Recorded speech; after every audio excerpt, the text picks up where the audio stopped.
Hey, what's going on, guys? Cutie Patootie back here. This time around, we have some Cookie Run Bravers 3-4 gameplay. We have green here versus purple. You guys will like this matchup here. I am running a slightly varied list, I would say. It's a controlled version of green.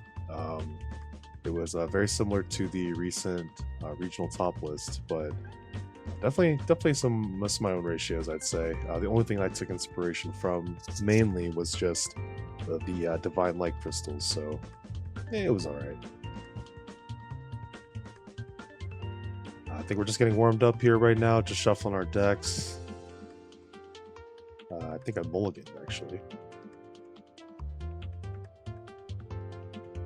I'm actually versing one of the coolest players actually in the area.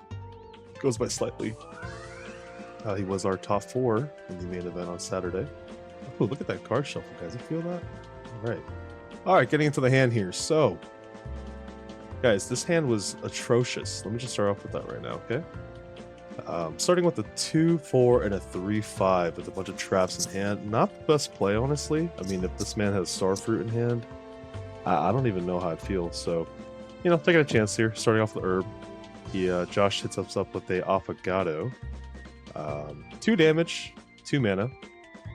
I think he's going first here, so he is going to get that first 2 damage spike. But I am lucky. I draw 2-4, so thankfully I can hopefully survive one more turn of removal here. Josh going for the 2 damage here. No worries, I'll take that gladly. And I think that's it. And I have to trash one off the top. There you go here. Going for the draw. Pine Cone off to the mana. Up to 2 here. I'm deciding at this point, do I go for the Sugar Swan, I think, or do I just pass, right? And the idea really is, right, you want to just keep ramping up with green. And I think that's the whole point at this point. And you're going to hear me say it in the next couple videos too, with the other color matchups. But you're going to see me here doing the Sugar Swan on play for 2 here. I'm going to bring down Herb as an active, ramping us up by 1. And kind of keeping up with the mana now, or sorry, the colors with Josh.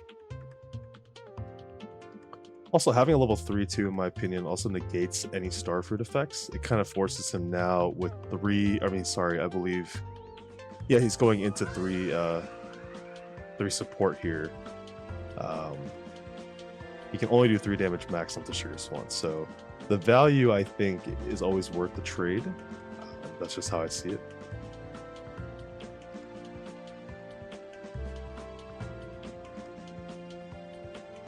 I'm going to play a Carrot Farm Scarecrow here just to negate one of those damages. I don't want to get anywhere near the Moonlight Shards kind of damage ratios where, when I have 15 in trash, it can do 2 damage for 2.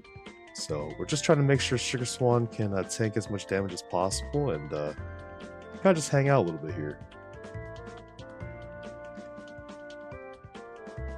So let's see here. I think oh yeah, it reminds me to trash one off the top. I think he's just checking here before he passes. Yep, passing back to me here. So we're going to reset with 4 mana incoming. And I apologize, guys. I'm going to say mana and support interchangeably a lot, so get used to that. I do draw a Guardian's Tree Blessing here. I do think this is the correct play. Dropping down the Lemon Time to try to just do a 2 damage bomb through the skill. This also will negate anything in his hand temporarily, like a Grimoire, anything that can get that off the board for free, and just give him a replacement for no damage essentially. So I think right now I'm just talking it out with him. We are in post tournament mode, so we're just having a good time, just making sure we're just continuing to keep sharp, getting ready for next set. Here we go, Lemon Time here, activate main. I'm going to spend 4 here to trash it to do 2 damage to a cookie, ramping 1 off the top rested. Unfortunately, looks like Josh did hit the HP flip, so it's all good. It just makes the game a little bit more interesting, So, passing back here to Josh, he's going to go up to, I believe, 4 support. So Sugar Swan's looking good, at the end of the day. I have no worries with it, and I think it was the right decision to use that carrot farm scarecrow, you know, the turn before. But I hope you guys are having good holidays. You know, I know it's the holiday season, so things are ramping down for some people at work. I know some people things are getting more busy, so I know I'm busy. So trying to get as much cookie run in as I can.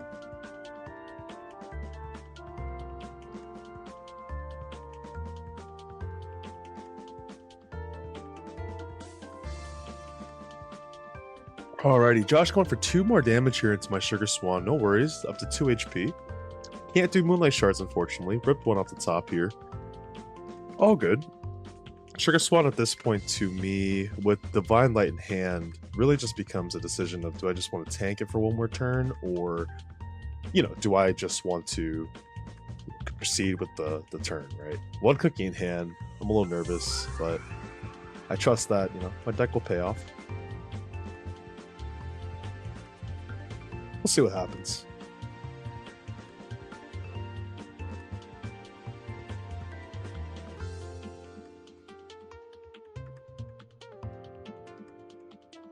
All right, Josh passes the turn back to me here, drawing 2 cards in hand. The Wanderer's Apple Pie and the Herb really made me feel confident here. You see me shuffling that Healer's Gaze. Looking to probably put down Tasty, knowing that I got Stage in hand. I can just grab it back whenever I need to. So, not too stressed out about that. I think at this point, though, I am trying to consider here at 6 support. I believe I'm considering trying to push for 7 to get multiple effects off for my board, or just to continue just to pressure that damage, right? And so let's see what I do here. Yep. I think I'm starting off with 3 damage into the Affogato. Let's just see what happens here. Alrighty, so yeah, Josh gives me the first break. So we're good to go on this one.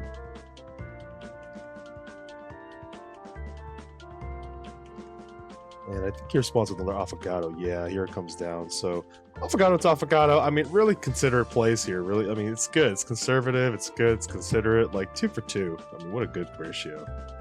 Here I do a little sneaky trick play with Lilybell. So if you don't know, Lilybell at the end of turn will restand 1 support of yours. And so I go ahead and confidently play Wanderer's Apple Pie here for 2, restanding it with the end of turn effect, and effectively holding up 2 for the Divine Light Crystal now. And so at this point, I'm, you know, just trying to figure out if he is going to go for the 2 here and commit the damage. And I am just trying to see what happens at this point.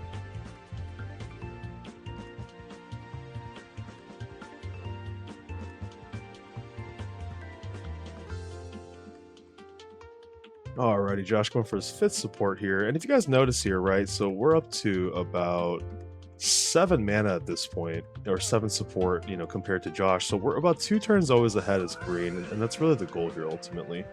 And here comes Moonlight Cookie. So Moonlight Cookie will essentially do 5 off the top of my deck. Here I am showing Josh here, and it will trash a cookie off my battlefield if I have 2 or 2 or more existing cookies in the field. Sorry about that. So you end up deciding to choose to trash the other cookie and keep Sugar Swan on the board. But thankfully, with Lilybell being gone and having 2 up, it gave me a chance to play out Divine Light Crystal right here, stopping the, I believe, 2 damage down to 1. And now taking the trash effect off the Affogato. Now here, effectively, I am forcing Josh to make a decision. I mean, really, is he going to tap the 3 down, you know, to fully commit for the kill at this point? Sugar Swan, or will he hold, you know, for traps? And so I think we're discussing a little bit what the value play is here, but ultimately, in my opinion, I think it is right to just go for the kill.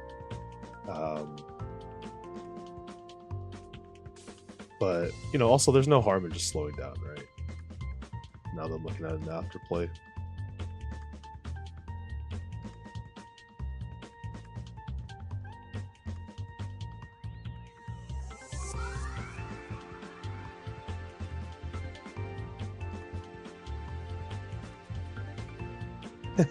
Flexing no cards in hand, but confidently holding a stage. That Guardian's Tree Blessing really is the staple against purple. You know, keeps the hand size always healthy, and never lets you really out of hand at that point. Unless they have something that can remove it, then it will get a little dicey. But otherwise, you're good. It looks like he does commit to 3 damage here. And so here I am now playing my last cookie. You always, I recommend, have 1 cookie in your hand against a purple player, no matter what. You never know when they're going to do something funny. And so if you see here, I'm down to no cookies in hand. Taking a chance, knowing that his board is completely full with no support up at the moment. You know, I think he does have to pass here, so it gives me a chance to reset.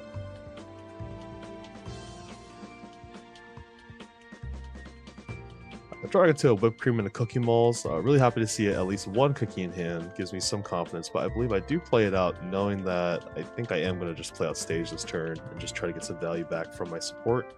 And so Guardian's Tree Blessing essentially for 1 will bring back 1 card from support to your hand and let you draw 1 card from your deck. So I'm going to start off here with Herb here, just do some damage onto Moonlit for 3. And because I do have 7 or more total support, I will be able to restand 1 here, as you see. I'm going to go ahead and take that 1 right there. Go ahead and play Guardian's Tree Blessing stage. I'm going to activate it, bringing back my Herb in hand, drawing for turn. Or not turn, but drawing a card. Thankfully drawing on Matcha, so really happy at that point. I mean, my hand had a full stack of 2/2s, level 2s, and a trap. So ultimately I took the advantage here, I think, telling myself that, hey, you know, if he's fully tapped down, this is the opportunity, let's go for it. Playing down Matcha. Matcha at 7 total support will allow me to activate 1 here to use the ability, and then or I can just attack for 3. So we're going for the 3 damage here, see what happens. Trying to get this Moonlight out of the way ASAP, and there you go, earnestly earned that one, so we're good to go. Now I am going to give here Josh a chance to respond with a cookie in case he has one. And I believe I am just going to use the Matcha ability here just to do 1 ping damage over to the Affogato, and passing it back over to him. Always holding up 1 for the whipped cream, you know, it's really nice to be able to just block 3 damage at any given point. But it does cost, you know, a support. So just to keep in mind and be a little bit considerate.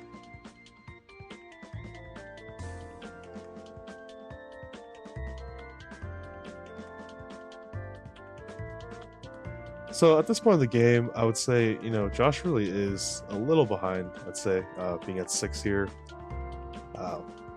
Matcha being able to essentially just go for, you know, a activate main ability to take out the Affogato next turn will be really nice to see.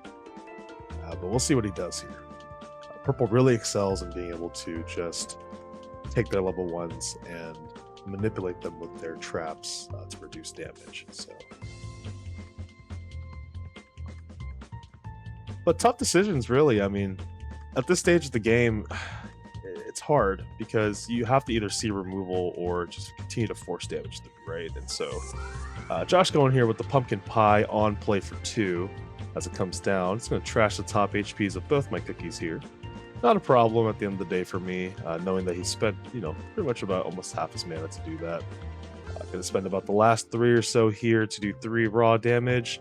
I am considering now to use the reduction spell here. Paying an additional support into trash to -3 total damage to stop all the tempo. I believe I do this because, you know, knowing that I'm at 6 total support, going into 7 next turn, it's, you know, I have that ability now and cushion to just kind of play around with my support. So going for my draw here and just reset the board, and amazing draws into some reduction. So we love that. Just considering what to play down at this point, I think I play it tasty here, knowing that I'm good to go on the aggression side, having a lot of tempo on the board. 7 total up, knowing that I can just go ahead and use all the skills and abilities of both my cookies. I think we're going to go start with the Matcha, I believe. We'll see what I do here. I think I am stressing a little bit about cookie count in hand, and so I'm going to go ahead and do the safe play here to knock out that Matcha. Or not Matcha, knock out that Affogato. Setting the break up to 5 here. After that, waiting for a quick response, and I believe I do stage it back to hand just to make sure that I do have the cookie and an extra draw.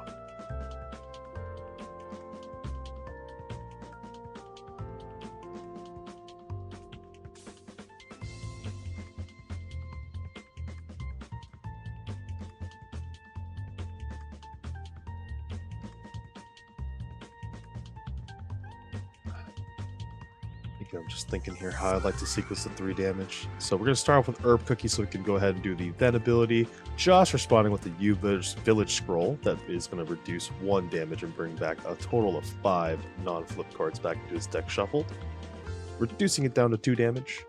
But knowing this though, I go ahead and start to push through with Herb, with his ability of then having after 3 damage, checking if I have 7 total support, to restand 1 support back, allowing me to go ahead and go full throttle with Matcha and holding up 1 support, as you'll see here in a second.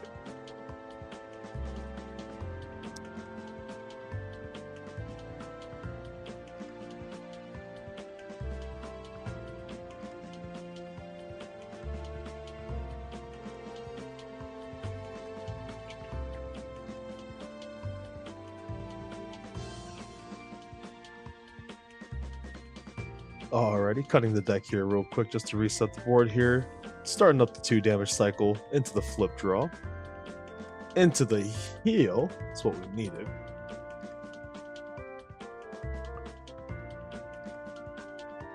I'm going to go ahead and process that restand as I was saying, and we're going to now go ahead and proceed with Matcha for 3.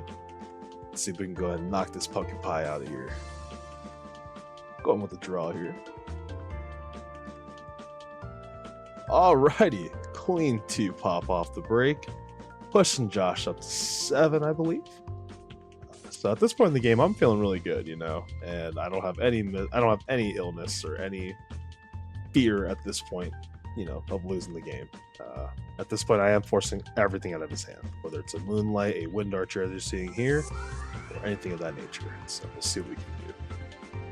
Before I end the turn here, I believe I do go ahead and bring back my 1/4 just in case I do run out of cookies and just to respect that hand. Thankfully, drawing into my bombs. So passing back here, holding up 1.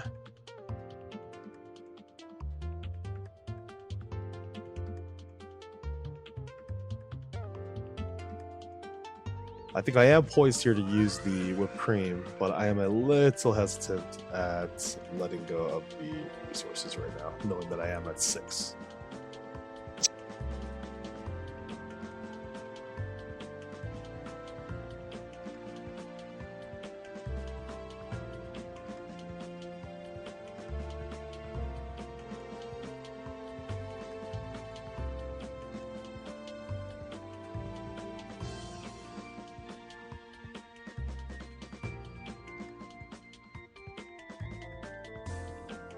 Alrighty, Josh starting us off here with a 4+1 swing.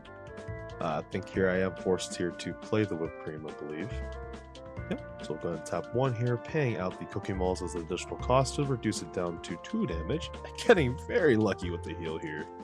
And I think here I do say sayonara and just take the chance.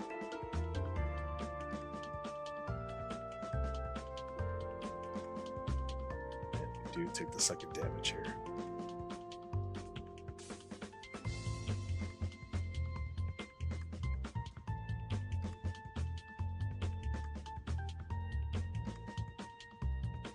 Just do a quick little support count check.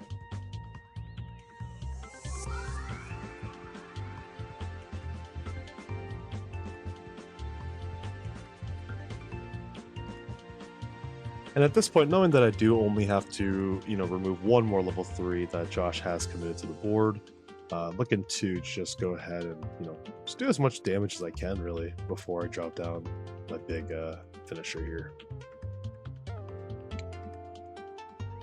And preparations.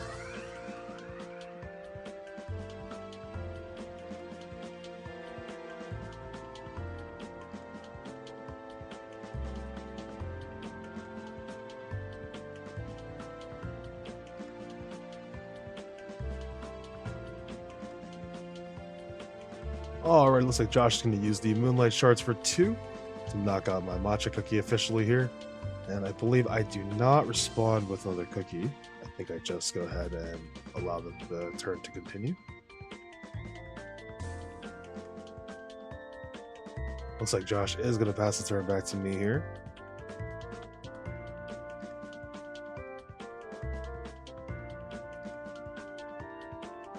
And I am going to push myself back up to 6 total with Biscuit Giraffe.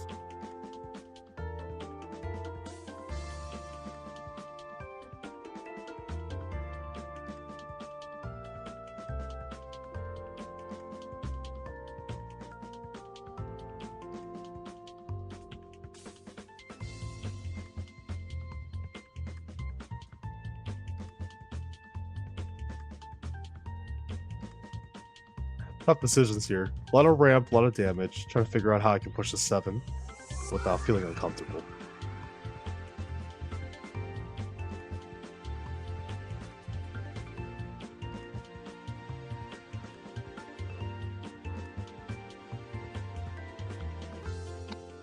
I think I am poison opting here for the Ancient Healer play just to get this down. And I believe also to get down another ramp. And oof, a lot of HP flips there. Feels bad, man. But it does allow me to play down, I believe, the Herb Cookie.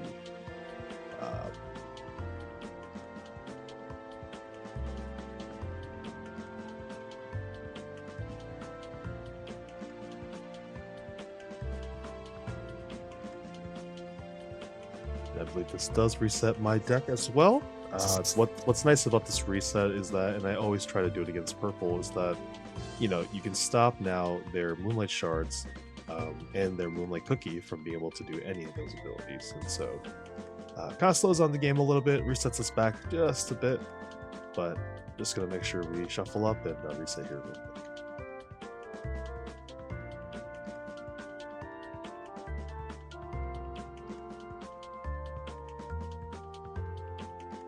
Alrighty, it's going to take the half cut here, finish up Herb Cookie's HP. Alright, pushing up to about, I believe, 6 total break here with 8 on the board in total. I believe, knowing that I do now have 7 in total, I go ahead and push here with Herb to get that restand, potentially. So, but we'll see what happens here. I might want to go for the ramp as well.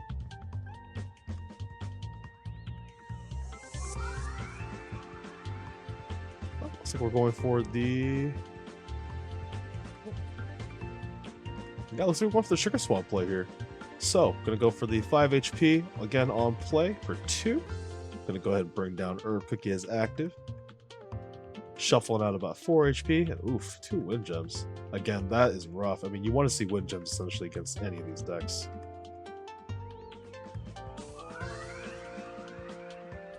And looks like here I'm grabbing essentially Tasty First Aid. Thinking about maybe grabbing one more cookie just in case things go south.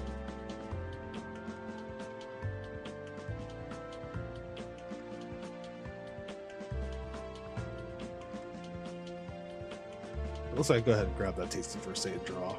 And look and behold, it's a Wind Gems. And so, you know, we got lucky there.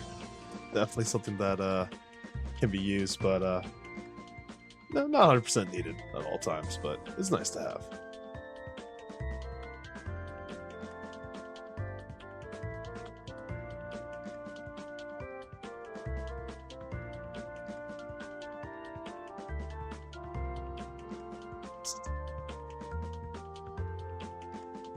Here I am shuffling around that Wind Archer just in case. Making sure that I am safe at the end of the day.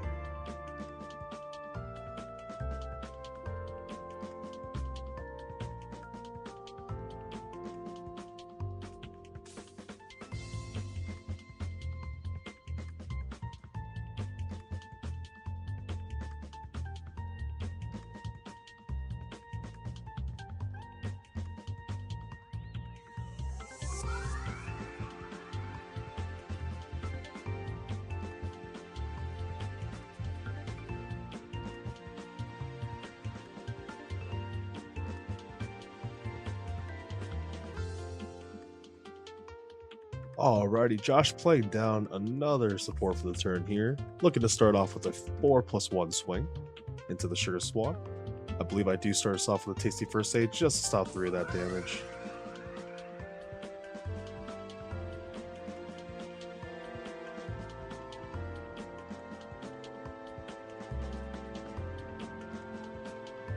Go ahead and do -3 restanding 1 support just to go ahead and take a grand total of 2.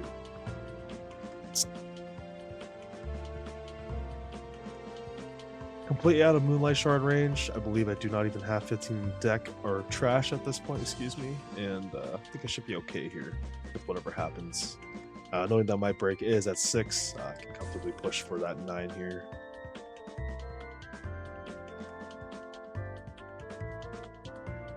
I believe Josh here tries for the Crunchy Chip play. I think it's only 1 damage plus 2. So we'll see what happens here.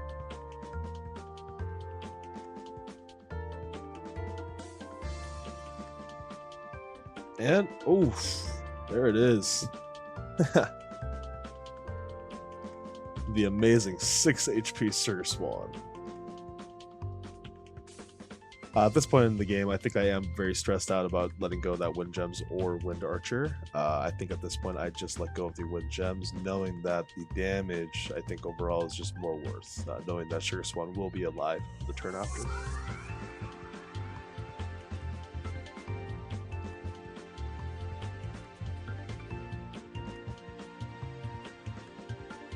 I'm just thinking here. Yep, gonna give up the Wind Gems or the heal.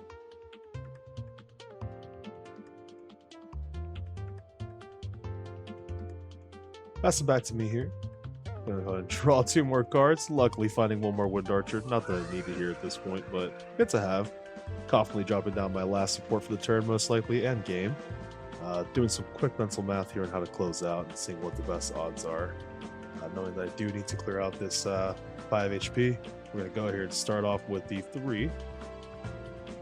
Josh is running with a Evaded Cloud Nest, and me using the Then ability right after to do 1 ping damage. Going to go ahead and drop Wind Archer, being fully tapped out. No on play. Just going to go ahead and try for the 5 damage and end the game. Starting us off with 1, 2. Starting us off with a flip onto the 2nd HP here. Giving Josh 1 more chance here out of Silver Bullet, but here we are. Let's see if we can end the game. And there you go. That is it. Cookie Run Bread.